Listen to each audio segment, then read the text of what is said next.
In Phoenix especially, I mean, there was always somewhere to play. A decent enough amount of people that would show up to watch you play.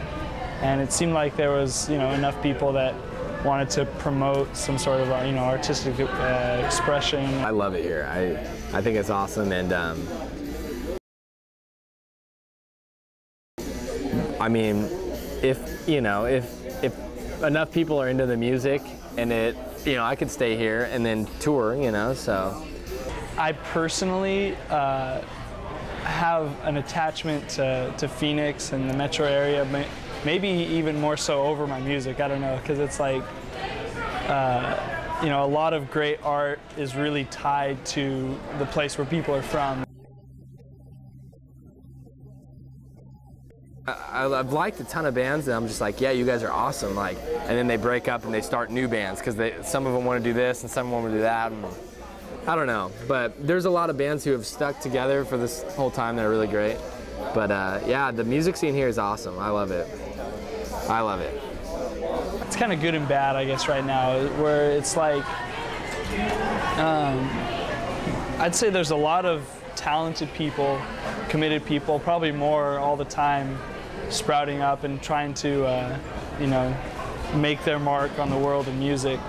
I think that, and so in that sense, I'd say it's growing. I wouldn't quite say booming, but I think the biggest thing holding it back is the kind of lack of a cohesive theme in the music, or like any sort of I guess I couldn't call anything in Phoenix like a real movement. I mean, before it was like we had the Gin Blossoms, then Jimmy World, and then the Format, and now it's like, and there really wasn't anything for a little bit, but now it's like there's a lot of good bands coming out from Arizona, which is awesome. So I'm really excited for all of them.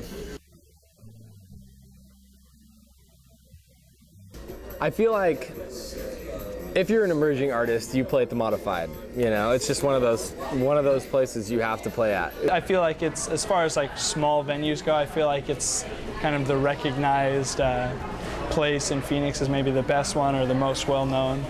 It's like any artist who comes out of Arizona or is growing is always like, oh yeah, the Modified. It's like played there, love it. It's awesome. They're having a problem with their toilet system right now, so it smells really bad in there, but it's great. It's a great place to play. It was cool for me to play there because I've seen not necessarily like huge bands or anything, but just like bands that I really respect their artistic output. Like those venues just kind of like not being like, oh no, you have to draw 100 kids in order to play here. It's like they're just like they're accepting everyone, and it's great. I'm also really tied to the Phoenix area, and so I guess I wouldn't ever really consider like going to New York to try to start a music career or something like that. So it wouldn't really be worth it. I guess I'd feel like I'd just, betraying the Phoenix area or something like that. It's awesome. Phoenix, I would give it an 8 out of 10.